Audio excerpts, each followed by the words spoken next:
Og det her det er så vores oversigt over vores resultater. Og det er så med dinitlohydrazin og fillingsvæske. Og så bare med kaliumpermanganat. Som bare er en klar farveløs væske. Og så med vores hydrazin, så får vi en klar gul væske, men med gul bundfald. Og det kan vi se her ved ukendt 1, ukendt 2 og ukendt 3. Vi går videre til den næste. Fordi så kan vi se mere nærmere på reaktionen med 2,4 hydrazin. Vi havde altså lidt problemer med de her, men det kom til at gå alligevel.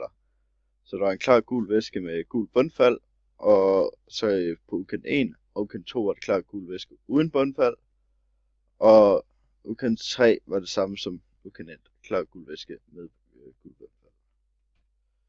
Og så med fillingsvæsken, så får vi en klar rød væske med blå bundfald, og så får vi en klar farveløs væske med blåt bundfald, og klar farveløs væske med blåt bundfald igen.